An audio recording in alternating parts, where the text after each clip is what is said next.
इस बात में किस हद तक सच्चाई है कि अगर आपकी प्रेगनेंसी है और सर्दियां आ गई हैं तो आपको गेस्टेशनल डायबिटीज़ होने के जो चांसेस हैं वो बढ़ जाते हैं। क्या ये मिथ है, इसमें कोई सच्चाई भी है? तो इस हवाले से आज की वीडियो है। और अगर आपको गेस्टेशनल डायबिटीज़ है तो उसकी डाइट क्या होगी ताकि आपका और आपका होने वाला बच्चा महफूज रह सके। प्रेगनेंसी में जो कॉम्प्लिकेशंस होती हैं, प्रेगनेंसी के बाद कॉम्प्लिकेशंस होती हैं, तो इससे क्या लिंक है गेस्टेशनल डायबिटीज़ का। तो आज हम बात करेंगे ओवरऑल गेस्टेशनल डायबिटीज़ के ऊपर। हो सकता है कि इस वीडियो की कहीं ना कहीं ऐसी जगह पे ज़रूरत हो जैसे गांव देहात है, रूरल एरियाज़ है, जहाँ पे प्रॉपर अवेयरनेस ना हो किसी खातून को, तो उन्हें ये प्रॉपर अवेयरनेस मिल सके। मैं हूँ डॉक्टर हेरा और प्रेगनेंसी इशूज़ के हवाले से आपको इस चैनल पर गाइड करती हूँ। गेस्टेशनल डायबिटीज़ किन किन औरतों को होने के ख़तरात जो होते हैं वो ज़्यादा होते हैं। उन औरतों को जिनकी उम्र 35 साल से ऊपर की है, वो औरतें जिन्हें कभी पॉलीसिस्टिक ओवरी या पीसीओएस रहा हो तो गेस्टेशनल डायबिटीज़ में पड़ने के चांसेस उनके ज़्यादा होते हैं, चाहे अब इसका उम्र से कोई ताल्लुक़ ना हो। अगर आपको पीसीओएस रहा है तो आपको दौरान हमल गेस्टेशनल डायबिटीज़ होने के चांसेस होते हैं। और तीसरे नंबर पे वो ख़वातीन हैं जो ओवरवेट हैं, जिनका वेट उनकी बॉडी मास बीएमआई से ज़्यादा है। और चौथे नंबर पे वो ख़वातीन हैं कि जो सूरज की रोशनी में ज़्यादा ना निकलती हों, जिनके जिस्म में विटामिन डी की कमी हो, तो उनमें भी गेस्टेशनल डायबिटीज़ होने के चांसेस होते हैं। वो चार ऐसे मेन कैरेक्टर्स हैं जिन्हें गेस्टेशनल डायबिटीज़ होने के चांसेस बढ़े रहते हैं। तो आप तमाम लोगों को दौरान हमल ज़्यादा एहतियात करनी है।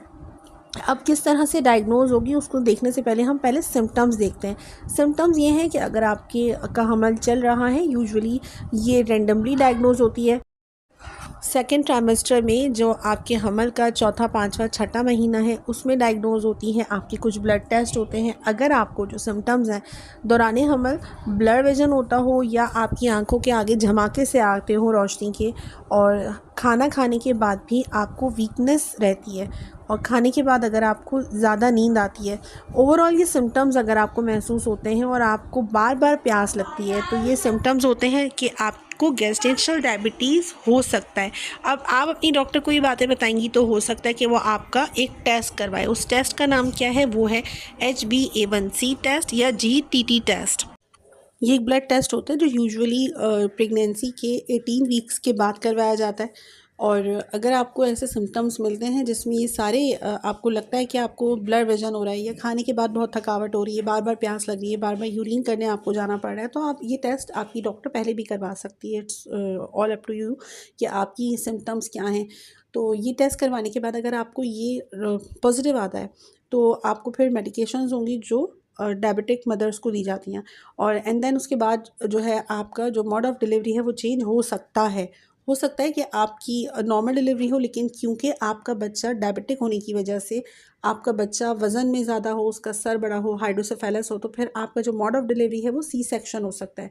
तो ये डिपेंड करता है कि आपकी जो डायबिटीज़ है वो किस हद तक कंट्रोल में है। अगर आपको गेस्टेशनल डायबिटीज़ है तो आपको 2 या 3 फार्मूला के मुताबिक अपनी डिलीवरी को, अपनी प्रेगनेंसी को गुजारना चाहिए। क्या है? पहला फार्मूला ये है कि जितने भी शुगर आइटम्स हैं, जितने भी ऐसी फ़ास्ट फूड्स हैं, जंक फूड्स हैं, जितने भी मीठे खाने हैं वो आपको ख़त्म करने चाहिए। क्योंकि एक तो ये मीठे खाने आर्टिफ़िशियल फ्लेवर्ड होते हैं, जैसे सफ़ेद शक्कर है, सफ़ेद चावल है, ये सारे आर्टिफ़िशियल फ्लेवर्ड होते हैं। इसमें कोई सेहत से रिलेटेड कोई ख़ास चीज़ नहीं होती है, न्यूट्रिशन पैक्ड नहीं होते हैं। आपको वो ग़िज़ाइयत लेनी है जो नेचर ने आपके लिए डिज़ाइन की है। अगर आपको मीठा खाना ही है तो आप उसको गुड़ के ज़रिए रिप्लेस कर सकती हैं, गुड़ खा सकती हैं। जैसे चाय अगर आप पी रही हैं और आपको मीठे खाने की क्रेविंग हो रही है, चीनी डालने की क्रेविंग हो रही है, तो आप गुड़ डाल सकती हैं। दूसरी चीज़, आप खजूर का इस्तेमाल कर सकती हैं, लेकिन वो भी लिमिटेड अमाउंट में। आप अपनी डॉक्टर से पूछ के खजूर खा सकती हैं कभी कभार। तीसरी चीज़ ये है कि आपको अगर गेस्टेशनल डायबिटीज़ है तो आपको अपने हर खाने में, स्नैक में प्रोटीन डाइट का इस्तेमाल करना है। अपनी ज़िंदगी में प्रोटीन डाइट को फॉलो करना है। प्रोटीन डाइट क्या होती है? जिसके अंदर चिकन है, फ़िश है, मटन है या बड़ा गोश्त है, तो आप इसका इस्तेमाल कर सकती हैं। तो प्रोटीन क्या करेगी, आपके जिस्म में जो सेलुलर लेवल पर कमज़ोरी हो रही है, आपको खाने के बाद भी अगर आपको थकावट हो रही है, तो ये प्रोटीन डाइट उस प्रॉब्लम को सॉल्व करेगी। और वैसे भी जो शुगर पेशेंट्स होते हैं उनके अंदर थकावट बहुत होती है, खाने के बाद, खाने से पहले आपको बार बार यूरिन पास करना पड़ता है, इतनी ज़्यादा एनर्जी आपको मिलती नहीं है। शुगर पेशेंट यूजुअली फिर अंदर से थका हुआ महसूस करते हैं। तो आपको प्रोटीन डाइट लेनी चाहिए। प्रोटीन डाइट में आप शामी कबाब है, किसी भी तरह के चिकन कबाब है, रात के खाने में आप चिकन के कबाब ले लें। इवन कि आप प्लांट बेस्ड प्रोटीन भी कंज्यूम कर सकती हैं, जैसे सफ़ेद चने हैं, वो आप स्नैक के तौर पे शाम की चाय में एक प्याली ले लीजिए। तो आपके जिस्म में जो प्रोटीन की रेशो है वो बैलेंस होना चाहिए, वो पूरा रहना चाहिए, ताकि आपको बार बार भूख ना लगे, क्योंकि जो शुगर पेशेंट्स होते हैं ना, उन्हें बार बार भूख लगने का भी प्रॉब्लम होता है। इसके साथ आपको जो मेडिसिन्स हैं वो इस्तेमाल करनी चाहिए, क्योंकि टाइप 2 का अगर आपने इतनी अच्छी तरह टेक केयर नहीं की तो ये टाइप 1 में तब्दील होने में टाइम नहीं लेती। ऑल्दो कि टाइप 1 बहुत रेयर केसेस में होती है। और ये टाइप 1 जो है, ये दौरान हमल जिन औरतों को शुगर होता है, तो इसके चांसेस होते हैं कि उनका होने वाला बच्चा टाइप 1 डायबिटीज़ लेकर इस दुनिया में पैदा हो। तो इन सब से बचने के लिए आपको अपनी डाइट अच्छी रखनी पड़ेगी। अब कॉम्प्लिकेशंस क्या होती हैं ऐसी औरतों को, कि उनका नॉर्मल डिलीवरी का केस होता है लेकिन सी सेक्शन का बन जाता है। क्यों बन जाता है? क्योंकि उनका जो बच्चा होता है, जो डायबिटिक मदर्स होती हैं, उनका बच्चा वज़न में, साइज़ में काफ़ी बड़ा होता है, भारी बच्चा होता है। और यूजुअली ये हम सुनते भी हैं कि बच्चा बहुत अच्छा पैदा हुआ था, हेल्दी पैदा हुआ था और बच्चों से बड़ा दिखता था, लेकिन उसकी डेथ हो गई। तो वो जो डायबिटिक शॉक में जाने का जो अमल है ना, ऐसे बच्चों में ज़्यादा होता है। तो अगर आप डायबिटिक मदर हैं, तो आपको जब डिलीवरी के लिए आप हॉस्पिटल को सेलेक्ट करें, तो ये चीज़ ध्यान में रखिए कि वहाँ पर क्या NICU की सहूलत मौजूद है। क्योंकि आपने यहाँ तक अपनी डाइट का ख़्याल रखा, सब चीज़ें रखी, लेकिन कभी कभार कुछ स्किप हो जाता है। जैसे गांव देहात में कुछ ख़वातीन रहती हैं, ये ऐसी जगह पे रहती हैं जहाँ पर अस्पताल की सहूलत मौजूद नहीं है। अगर अस्पताल है तो NICU की सहूलत मौजूद नहीं है, तो फिर वो वहाँ पे केस करवाती हैं। होने वाला बच्चा जो होता है डायबिटिक शॉक में जाता है, तो वहाँ उसको तिब्बी इमदाद नहीं दी जा सकती।